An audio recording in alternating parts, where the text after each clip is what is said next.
오늘 우리에게 주신 하나님의 말씀은 구약 12장입니다.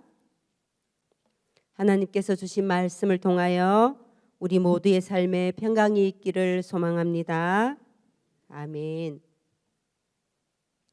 우리는 얼마간 지혜를 얻을 수 있는 잠언 말씀을 들으면서 새벽기도 시간을 가지고 있습니다. 제가 교회를 맨 처음 와서 잠언을 접할 때 마치 주변에서 쉽사리 들을 수 있는 명언 같기도 하고, 또 어떤 구절들은 부모님께서 꾸지람 하실 때 자주 듣던 말씀 같기도 하고, 또 속담 같기도 하여서 어렵지 않게 읽을 수 있었던 것이 기억이 납니다. 잠언을 가톨릭에서는 격언에서라고 하지요. 이러한 격언이나 명언, 잠언 말씀은 교훈이나 가르침을 주며 또는 우리가 실천해야 할 학문을 아주 간략하게 외우기 쉽고 전하기 쉽게 되어 있습니다. 아주 짧은 문장으로 되어 있으면서도 그 내용은 간결하여서 타인에게 쉽게 전달할 수 있게 하고 있죠. 잠언 말씀을 읽다가 보면 어떤 구절들은 참으로 잘못을 행한 사람에게 전하는 무서운 말처럼 우리를 찌르는 듯한 말씀으로 들리기도 합니다. 잠언을 영어로 Proverbs라고 합니다. 이 영어의 뜻은 찌르는 침과 같다라는 뜻을 가지고 있습니다. 그래서 잠언을 찌르는 말이다라는 것으로도 생각합니다. 그러다 보니 우둔하고 미련한 자는 이 찌르는 듯한 하나님의 지혜를 멸시한다는 것입니다. 잠언 1장 7절에서는 이렇게 말씀합니다. 여호와를 경외하는 것이 지식의 근본이거늘 미련한 자들은 지혜와 훈계를 멸시하느니라. 아멘. 우리가 찌르는 듯한 말씀을 통하여 하나님을 아는 것이 지식의 근본이라고 말씀하셨는데, 훈계를 멸시한다는 것은 하나님을 알고자 하지 않는다는 것입니다. 그래서 학자들은 성경을 여러 장르로 구분을 하고 있죠. 그 중에서 시편의 일부와 욥기, 전도서, 아가서, 그리고 우리가 지금 듣고 있는 잠언을 포함한 이 5권을 지혜 문학으로 분류를 하고 있습니다. 이러한 지혜 문학, 즉 지혜서들을 읽다가 보면 다른 성경, 역사서, 율법서, 예언서 이러한 성경들과는 그 구절들과 내용이 확연히 다르다 하는 것을 느끼게 될 것입니다. 예를 들어서 모세오경 토라만 보아도 순종이라든지 율법이라든지 이러한 하나님을 강조하여 하나님을 믿는 믿음 안에서 우리가 어떻게 살아가야 하는가 하는 이러한 것들을 중심이 되어서 많은 말씀을 들려주고 있습니다. 그와 반대로 지혜를 다루는 성경 지혜서에서는 특별히 하나님을 경외하라거나 너희는 내 백성이다 또는 율법, 안식일 이러한 말 자체를 거의 언급하지 않습니다. 지혜서에서는 우리의 삶을 통하여 이웃을 만나고 생활하는 그 가운데에서 하나님을 발견하고 또 하나님을 경험하고 그리고 우리의 삶으로 하나님을 찾아가는 것을 강조하는 말씀입니다. 그러다 보니 잠언은 우리 가까이에서 우리 삶 속에서 깊숙이 들어와 멀리할 수 없게 하는 말씀이라는 것입니다. 우리의 삶, 즉 지혜로운 삶을 통하여 하나님을 발견하게 하라는 말씀이라는 것이죠. 그래서 우리가 이러한 지혜의 말씀을 통하여 하나님의 살아 역사하심을 경험하며 살아가는 삶이 되기를 소망합니다.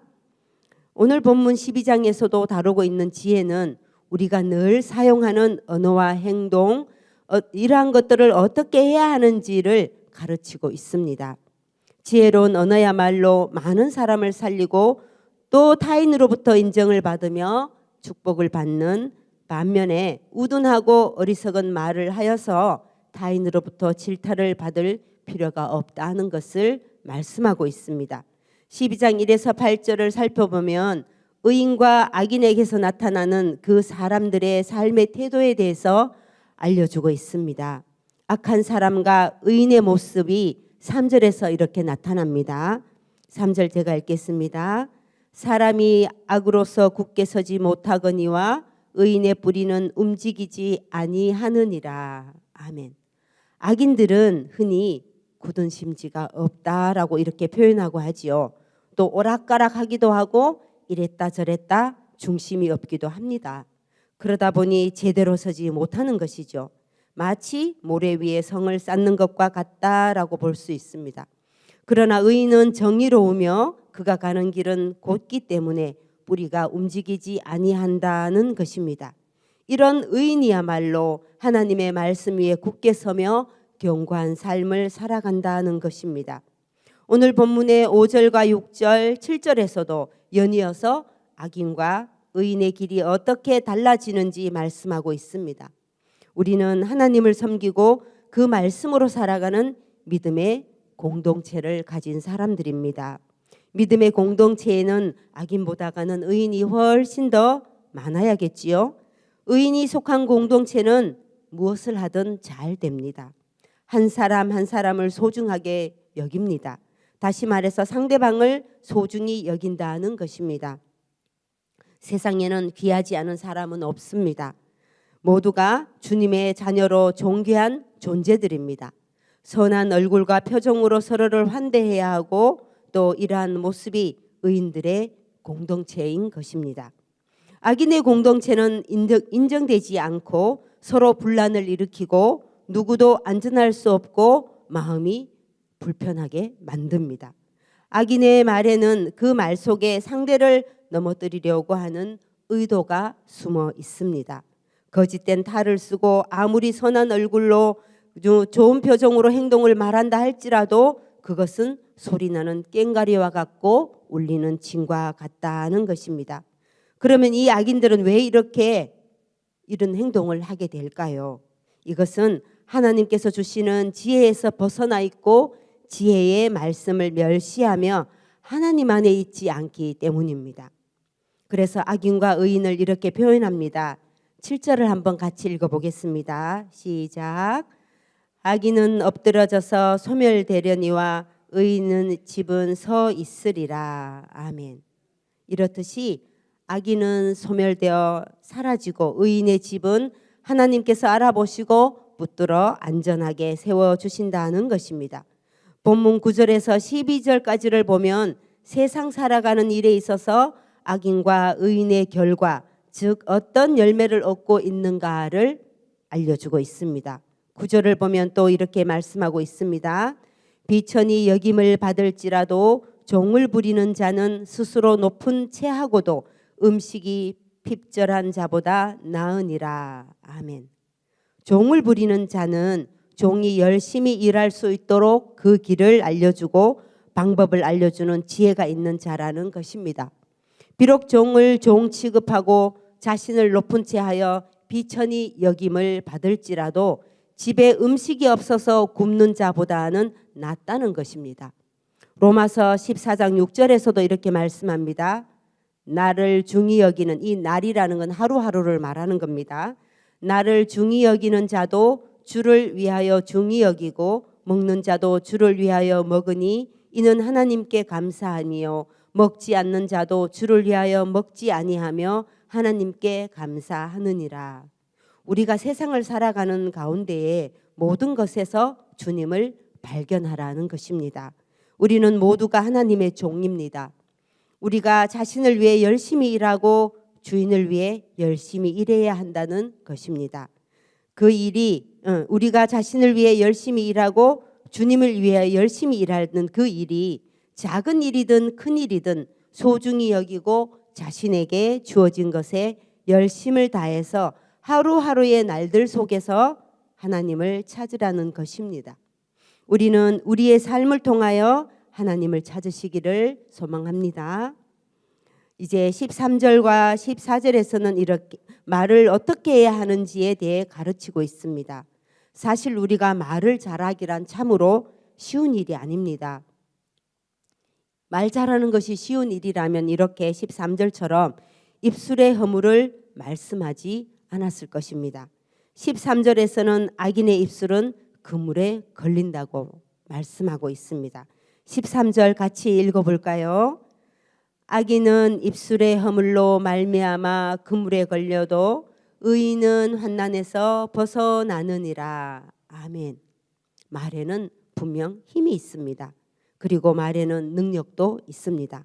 그러니 지혜자는 말이 가지고 있는 능력과 힘을 통하여 그 열매를 얻고, 어리석은 자는 그 말의 능력과 힘을 모르니 그물에 걸려 넘어진다는 것입니다. 우리 속담에 이런 말이 있습니다. 말 한마디에 천냥빛을 갚는다라고 하였습니다. 말만 잘해도 빚이 사라진다고 하니 말에는 분명히 능력이 있다는 것을 알 수 있습니다. 그러니 지혜 있는 사람, 즉 의인은 자신의 말로 인하여 매여 있던 빚에서 벗어나게 되고 환난에서 벗어난다는 것입니다. 우리는 지혜로운 말을 함으로 인하여 힘을 얻고 열매를 얻기를 소망합니다. 15절에서 또 23절에서는 미련한 자는 당장 분노를 나타내지만 지혜로운 자의 혀는 양약과 같다는 것입니다. 진리의 말은 진실한 입술을 통하여 영원히 보존되지만 거짓 혀는 잠시 동안 있을 뿐이다라고 가르치고 있습니다. 지혜로운 사람은 상대방의 말을 잘 경청하여 듣습니다. 그리고 정직하고 진실의 말을 한다는 것입니다. 거짓말로 잠시는 속일 수 있으나 세상에는 드러나지 않을 것이 없습니다. 누가복음 8장 17절에서도 이렇게 말씀합니다. 숨은 것이 장차 드러나지 아니할 것이 없고 감추인 것이 장차 알려지고 나타나지 않을 것이 없느니라. 아멘. 그러니까 거짓말은 잠깐은 그럴듯해 보이고 참인 것처럼 보이지만 결국에는 드러난다는 것입니다. 하나님은 진실하게 말하고 행하는 자를 기뻐하실 줄 믿습니다. 아멘. 17절에서는 진리를 말하는 자의 의를 나타내는 말씀을 전해주고 있습니다. 또 20절에서는 화평을 의논하는 자에게 희락이 있다고 말씀하십니다. 또 22절에서는 거짓된 입술은 여호와 하나님으로부터 미움을 받는다고 말씀합니다. 그리고 22절은 또 이러합니다. 거짓 입술은 여호와께 미움을 받아도 진실하게 행하는 자는 그의 기뻐하심을 받느니라. 아멘. 거짓 입술이 무엇입니까? 그 입술에는 참과 진리가 떠난 입술이라는 것입니다. 진리는 하나님의 말씀이니 하나님을 떠나 생명이 없는 상태에 이르면 거짓 입술로 말하게 되고 그 소리를 자신이 듣게 됩니다. 거짓 입술에서 나오는 거짓된 말은 그 누구보다도 말하는 자신이 먼저 듣게 된다는 것입니다. 이것은 결국 자신이 한 말이 자신에게로 돌아온다는 것이죠. 앞에서 말씀드렸듯이 잠언은 우리의 삶을 통하여 하나님을 발견하고 우리의 삶을 통하여 하나님을 찾아가 만나는 것이라고 하였습니다. 악인이나 미련한 자, 거짓된 입술을 가진 자, 이러한 사람은 그 결과를 통하여 하나님을 만날 것입니다. 반대로 의인, 선인, 슬기로운 자, 또 지혜로운 자, 이러한 또 훈계를 좋아하는 자, 또 이 또한 그들이 행동한 결과로 하나님을 만나고 살아가게 된다는 것입니다. 하나님께서는 우리의 삶을 감찰하시는 분이십니다. 우리의 말, 우리의 행동, 우리의 생각은 누가 먼저 알아차리게 될까요? 그것은 바로 자기 자신입니다. 나쁜 말이나 좋은 말로 내 말이든 내가 먼저 듣게 되고 좋은 생각이든 안 좋은 생각이든 자기 자신이 먼저 알아차리게 된다는 것이죠. 좋은 행동 또한 나 자신이 먼저 알아보게 됩니다. 제일 먼저 알아차리게 되죠. 우리는 우리의 삶을 통하여 하나님을 만나게 될 때 열매 없는 자, 넘어지는 자가 아니라 우리의 삶을 통하여 하나님께 붙들리고 우리의 말을 통하여 하나님의 세움을 받고 우리의 생각을 통하여 하나님으로 인하여 의인이라 칭찬받는 우리 모두가 되시기를 소망합니다. 아멘. 오늘 주님께서 주신 말씀을 생각하며 기도하겠습니다. 먼저는 우리가 우리의 삶을 통해서 하나님을 발견하고 우리의 말을 통하여 하나님을 만나고 우리의 행동을 통하여 주님께 열매 얻어 풍성한 삶을 살아가게 해주시라고 기도하겠습니다. 다음은 교회 하반기 사역 주님께서 동행하심으로 온 교인들이 은혜 받고 성령 충만하여서 말씀 묵상하고 예배를 사모하게 해주시라고 기도하여 주시고, 구역 신방과 문화교실과 기도하는 엄마들을 위해서도 우리가 함께 기도해 주셨으면 좋겠습니다. 또 오늘 저녁에 있을 부흥 어게인, 아버지께서 이 모든 절차 가운데 마지막 끝나는 마무리까지 아버지께서 인도하셔서 하나님의 임재를 경험하는 예배가 되게 해주시라고 기도하여 주시고, 이끄시는 목사님과 또 모든 관계자들이 수고하고 분주하게 준비하는 그 가운데에서도 아무 사고 없이 무사히 잘 마칠 수 있도록 기도하여 주시고, 또 목사님과 모든 사역자들이 강건하여서 주님의 사역 잘 감당하게 해주시라고 함께 기도하겠습니다. 하나님 감사합니다. 먼저는 우리가 우리의 삶을 통하여서 하나님을 발견하게 하여 주시옵소서. 또 우리가 우리 입술을 통하여 하는 모든 말들을 통하여 하나님을 만나게 하여 주시옵소서. 우리의 행동을 통하여서는 주님께 열매 얻을 수 있는 자가 되게 하셔서 아버지께서 주시는 그 풍성한 열매를 받아 누리게 할 수 있게 하여 주시옵시고, 하나님의 은혜가 늘 함께 있게 하여 주시옵소서.